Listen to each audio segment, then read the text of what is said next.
Hello, welcome to Walk with Raya. I am so passionate about walking and moving my body, and I want to do it with you. So come with me for a 15-minute walk and chat.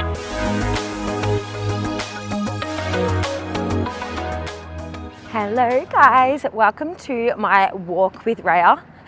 Sounds so funny, but this is going to be a new segment that I'm going to chuck up on YouTube because, okay, let me tell you right now, walks are my favorite part of the day. Like, I love going for walks. I think it's so good for mental clarity. It's obviously so good physically to get like enough steps in per day. It's a good way to socialize. I have amazing friends up here on the coast that I can just go walking with and go and catch up with, like socializing over our walk. It's just my favorite thing.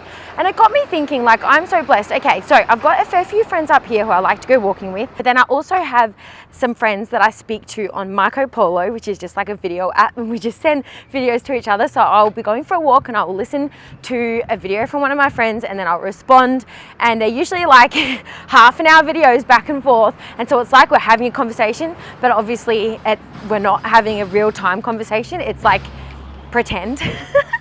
So this is, I guess, my heart is for everyone to have that, and a lot of people don't. So I'm like, you know what?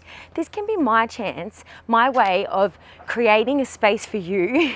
If you've got no one to walk with or no one to send videos to when you're going for a walk and you just want to be able to feel like you're socializing with someone, I'm your girl. This is for you. This is 15 minutes of your day where you can go for a walk, chuck your headphones on or your earplugs in, whatever sort of way you like to listen to music. And instead of listening to music, you can chuck this YouTube video on and come for a walk with me. And it'll just be like we're chatting. I can share bits about my day or my week or whatever kind of has been like on my mind. And it would just feel like we're walking down the park with each other. Well, I'm actually at the beach right now and it's really beautiful. So these videos will literally just go for 15 minutes, but I thought it might be a cool way to connect with you guys. I've been thinking, I've had a fair few people actually tell me that they feel like I should make some sort of podcast channel or something like that. But I'm thinking personally, I feel like it's taking me a long time to even work out how to like edit videos well and stuff like that. That if I then also got into the podcast world, I just think it would be a lot for my brain to try and figure out and get good at. And one of my good friends, Kim, who I do Marco Polos with all the time, she's like literally my inspiration, and she's a bit like my mentor over Marco Polo. She actually lives in Papua New Guinea, so it's hilarious because she lives in a different country to me, but I feel like we chat every single day on Marco Polo, which makes me so happy. And she said, like, Raya, you're probably gonna end up like having your eggs in like too many baskets. Well, she didn't say that, but she was kind of meaning like, you know, like kind of pick and choose what platforms you really want to be present on so that you can do a good job of that and like actually present the material that I want to present without it being too overwhelming. So I'm taking that advice and I'm like, not going to start a podcast channel yet, and maybe something I'll do in the future. I would love to have like interviews with people just to get people thinking about like people's lives, like sharing testimonies, like sharing life kind of stories, because I just find that's so encouraging. Like when I love reading books, and my favorite types of books to read are like testimonies of people's lives, like just things they've went through, things that they've learned along the way. It just makes me so inspired, I guess. So I would love to be able to present those kind of things through a podcast channel one day. But for now, I was like, I have so many thoughts that I always want to share. So I'm like, I'm just going to do it here on YouTube, and people can chuck me up on their phone and go for a walk with me. So welcome to my first ever walk with Raya. I hope you enjoy your walk with me today. I was thinking about sharing a little bit about my fitness journey on this walk, just so you can kind of like, because obviously I'm very passionate about all things health, nutrition, fitness, wellness, and it has been a massive journey. And like, I hope to inspire young teenagers or young adults to prioritize their health in a way where it's actually like self-love. And I know that term gets thrown around a lot these days, and it can be a little bit like mushy or self-love, blah, blah, blah. But the way I mean self-love is to actually like appreciate your body and do things that are really good for your body, to bless your body and to appreciate your body, not to punish your body or harm your body. It needs to come from a place of love. Like the things that you change to your lifestyle and the way you create healthy habits needs to be out of love for your body, not hate. And I just think that's, I guess, where my story really started with health and fitness. Like I remember through the whole of school, I literally used exercise as a form of punishment or as like a treat. Like if I exercised, I could then reward myself with some chocolate or something like that. So if I knew, okay, I have a block, I used to love Black Forest chocolate, the Cadbury one, and I would be like, okay, I have a whole block of chocolate and I'll probably demolish the whole thing tonight, so I've got to go for a run before I do that, before I open it up. And like, it sounds like such a silly way of thinking about it, but that was my teenage self. I always felt like I've enjoyed sport and I've always been very active. But I think when I became like maybe 17, 18, 19 is when it really became more of a punishment to my body instead of an enjoyment. I was very blessed into a family who loves everything to do with health and fitness. Like, my family are very active. Like all of us go to the gym, go for runs. Like we've always done family fun runs together. Ever since I was 10, I was running a 10K fun run with my family each year. My sister was doing it since she was 6. Like my dad was always very active, and my mum's always loved like walking and running and stuff as well. So we did grow up like, you know, going for family bike rides. We just did a lot of activity and it was always really fun. But I remember when I was 16, 17, 18, it definitely was used as a way of punishing myself for the food intake that I was eating, which is so silly because like food is fuel and is meant to be enjoyed. And I think the reason why I would sit with a whole block of chocolate was because I'd feel guilty having any. So then it would almost put me in a bit of a shame spiral where I would just eat the whole lot. Whereas, you know, if I took it as the approach that I do now, more of a like in moderation kind of approach and a balanced approach, I think that I could just stop at a couple of pieces and not have any guilt or shame around that, and not need to then finish the whole block, and also not need to go for a run because of it. When I turned 19, I started studying to become a personal trainer, and I think that's when it actually got really, really bad. It was still definitely a punishment to me, but I cleaned up my diet a lot, and I became almost, so this is also to do with nutrition, not just fitness, but I became from 19 till about 23, 24 maybe, I became very obsessed with what I ate, to the point where like it got so bad. It got so bad in regards to nutrition and fitness, but in regards to nutrition, I would literally cut out so many food groups, like it was actually insane. So I personally, like, I want to share a link in the description box for you to go and have a look at a video that my dad and myself were in that was recently filmed of us. It's actually explaining my dad's skydiving accident, but it goes a lot into my upbringing, like the way dad was with my mum, the way he was with us kids. It goes into you know, like my dad's like addictions and things like that he had, and just the childhood upbringing that he had, so then what was passed down to us. And I know for a fact that all of our family has addictive qualities. So science actually now proves that like addictive qualities are passed down to kids and to grandkids and to grandkids. And I'm really trying hard to break the chains here. But I feel so blessed that I never got addicted to anything too bad. I actually gave up alcohol I stopped drinking alcohol when I was 19, actually, for good, like not even just having a sip here and there, because I wouldn't be able to control myself around it. Like, it's not like it's not like I felt the need to drink all the time, but every time I drank, it would be in excess. Like, I could never just have like one drink with dinner. It'd be like, let's get wasted. That was my attitude. So,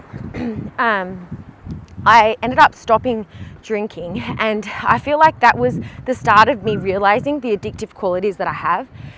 So I was like, I ended up then taking my addictions into like a healthy way, or I thought was a healthy way, but it ended up being like just as unhealthy as alcohol abuse, I think, because I took my addictive qualities into what I ate and the way I moved. So I know that in this life, like, we can't control a lot of things, but there are a lot of things that we can control. And so I took the things that I could control was how much movement I did each day and what I put in my mouth each day. And so I made sure I was in control of that to the max, to the point where like I got really scared of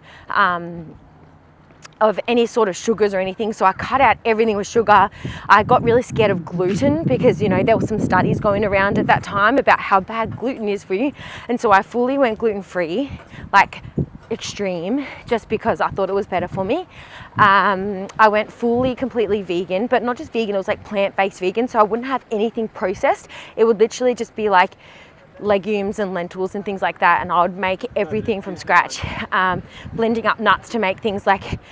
Then I decided to start researching into organic food, and I found out about the Dirty Dozen, which means they're the 12 most like sprayed, I guess, like produce items. And so I cut out the Dirty Dozen out of my diet. So that's even things like apples. Like I wouldn't eat anything like that unless they're organic. And back in the day, I feel like this day and age it's so much easier to get organic anyway. But back in the day, it was actually really, really hard to get organic. And so I would literally just like cut those food groups out and just wouldn't even eat them. And then I got to the point where I was like, oh no, I don't even trust any other food either. Like, so I was only wanting to buy organic, and that was expensive, so I wasn't eating much. Like I literally was eating very minimal amount, and I had so much fear around food. I would not go to any sort of like family dinners or birthdays that were out, like, because I didn't ever trust anyone else making my food, that's for sure. It was really, really toxic and really addictive in such a bad way. And at the same time, I became really addicted to exercise because I said I was training to be a PT, became a PT within a year. So by the time I was 20, I was a PT, I was finishing my commerce degree. So I was training clients before and after uni and before and after my other job. Then I got a job in a financial planning firm after uni because I was doing commerce, and still training clients before and after, and also squeezing in as much exercise as I could for myself. It got to the point where I love running. I've always loved running. And it got to the point where I even started hating running because I was so addicted to beating my time. So I would make myself do 10 kilometers on the treadmill, like every single morning. And then I would every single morning would have to beat my time from the day before. It got to the point where it was so unachievable, and I was just like killing myself in the gym every day. I hated exercise. It was a punishment. It was like I would feel so guilty if I wasn't able to achieve that goal every single day. If I had to miss a workout, like, you would not have wanted to be around me that day. Like, I would have been very annoyed. And I was constantly critical of my body. Like, I look back at photos of that time now, and I'm like, my heart breaks for that person in those photos. I started forcing all of my healthy habits onto other people. I would just not understand why no one else like would listen to the health information I would say to them. I'd be so forceful about it. I just wasn't very kind to others, and I was not kind to myself.